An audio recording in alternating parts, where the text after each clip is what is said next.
Thank you very much. And I'm joined by the Finance Minister himself, Pravin Gordhan, finishing a budget speech 2017 a short while ago. Thank you for joining us, Minister. Thank you for having me. You've targeted the rich to feed the poor, 45% for people earning 1.5 million.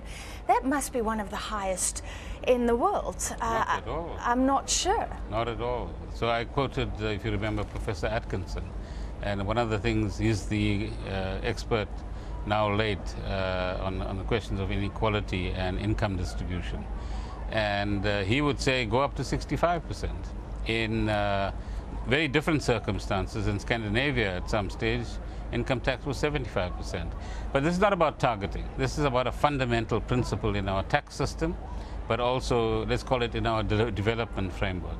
And that is that the tax system is the key mechanism through which redistribution takes place, not only in South Africa, but all over the world. And today, you live in a world where both in a developed and developing context, your top income groups accumulate a lot of money for themselves, and the middle and lower ends of the economic scale are actually disadvantaged quite seriously. So in a society like ours, where you have such huge inequality, high levels of poverty, and in a sense, operating in a kind of distress zone, a redistributive tax system is at the heart of our financial system. Would you say this is a wealth tax? No, it's not a wealth tax. We used to pay much higher taxes in South Africa pre-1994. And it was under Minister Manuel, when I was on the other side of the equation collecting taxes, that as we generated better compliance in the country, more revenue came in, the economy was running at 3-4% at the time, and he was then able to get less of a reliance on personal income tax. We're now living in a more constrained global and local economic environment. We need to still balance our books because we made certain decisions in 2009-10 that despite the loss of 50 billion rands of revenue, we must not cut down on any of our social services. And the rich should be very happy, because what we are doing is to ensure that people have some basic level of social grants, employment programs, and other forms of health and education services that is provided by our fiscus until people can find employment and look after themselves. So this is the nature of South Africa.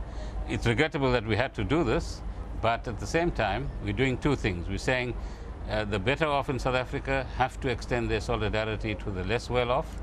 And secondly, we're also saying that we need to transform our economy so that we actually create better opportunities for people so that they don't have to depend on the state in any way. We were noticing that not many of the parliamentarians clapped for that, and they're actually in that bracket. No, they're actually a little bit lower, depending on how long you've been in Parliament. Okay.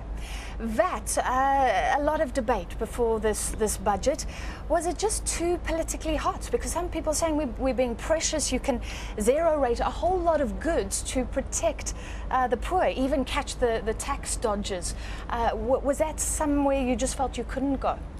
No, we had asked the Davis tax panel to look into the question of VAT. Firstly. Secondly, VAT is well known as a regressive tax. In other words, poor people get affected more negatively than even if you zero rate a lot more and goods. Thirdly, we do need to revise our zero-rated list, if you like. So we're talking about a fundamental change in the VAT system plus an increase in VAT rate. But where you are absolutely right is South Africans will have to get used to the idea that a VAT increase might well come, but let's give ourselves time, let's debate it. And South Africa has one of the best VAT systems in the world, by the way.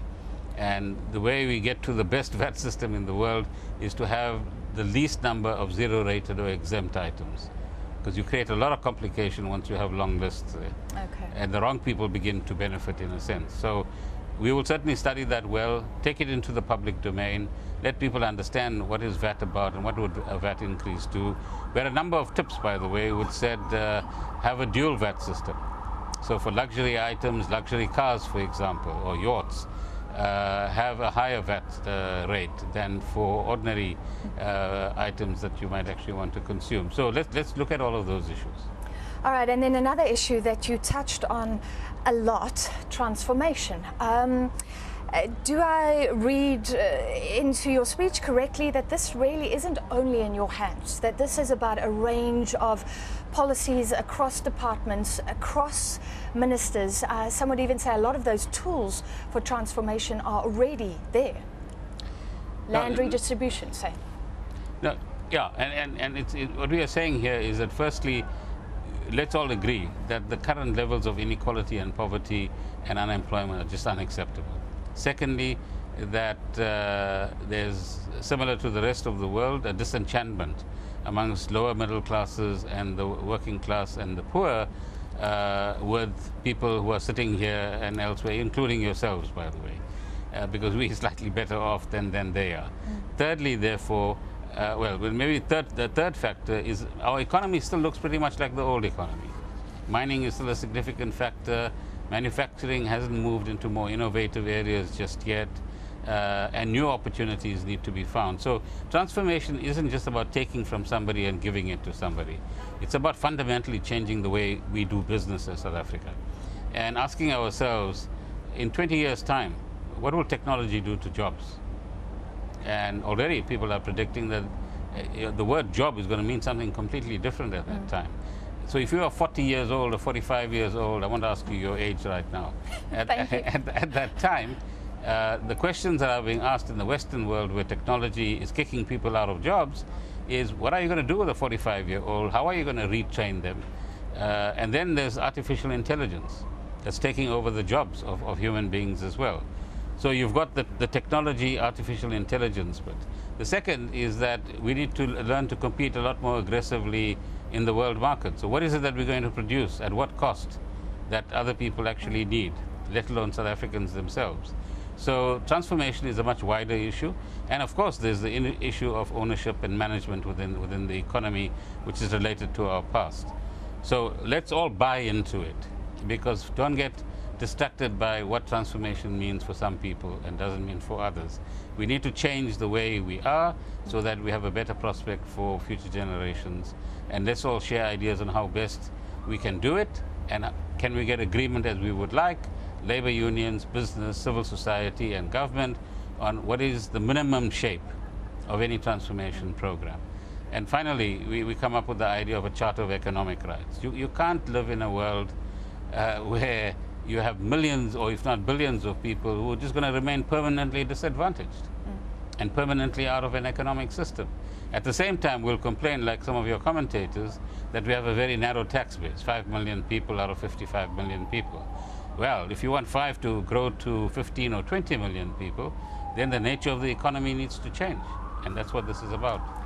It sounds like you're very committed to transformation, but this follows reports that you were accused by the president of trying to block transformation.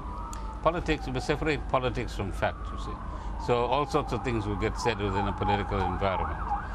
This is a sincere effort after working for about a year now with the business sector and the trade unions to say, and taking account of global developments. I mean, look at the World Economic Forum documentation on inclusive growth. It'll sound like we wrote it, from our kind of political perspective. But the reality is that so-called captains of business and industry and political leaders in the developed world are semi-panicking because they don't have answers on how will the current models of their economies and businesses look after those that are on the margins. So I think leave the political polemic aside. The question is, do the facts, the reality and the statistics tell us we need to change South Africa so that all 55 million people can benefit? And if we believe in that, as we do, then let's build an alliance of forces that are going to actually make it happen. Minister, I'm sure you'll expect one more political question, because you've had to answer this question over and over again. There's been a lot of political buzz around this budget. South Africans are asking, will this be the last budget that you present? But the simple political answer is that we serve at the pleasure of the president. So, can you let us into your confidence, though, and tell us if you know of plans to remove you personally? Well, you hear gossip, but that's about it. And we are serious people in the National Treasury. We have a national responsibility to produce budgets like the one we have just done, keep the country on a steady path, and make sure that financially we don't fall off the cliff, because that's going to be having huge consequences for future generations. And we have a fantastic group of professionals in the Treasury and other institutions that are related to the Treasury who are committed to making this country work. And that's been our focus for the last few weeks. Now we'll worry about the politics later. So my final question then, because you were asked this morning, if you do go, is Treasury the strong institution that can carry us on the path, the chosen path? Could that path even change? Well, look, no individual is indispensable. None of us sticks to our job forever. Right? And secondly, there might well be a better person. But it's not about one person. It's about teams working together, whether it's a team of cabinet ministers or the team between the bureaucrats and the political office bearers. And if people come with the right integrity, with the right ethical framework, and with the common intent in terms of continuing to work in the interests of the country, you know, none of us is going to stick around forever. All right. Thank you very much. You. Minister of Finance, Pravin Gordhan, just after his budget speech.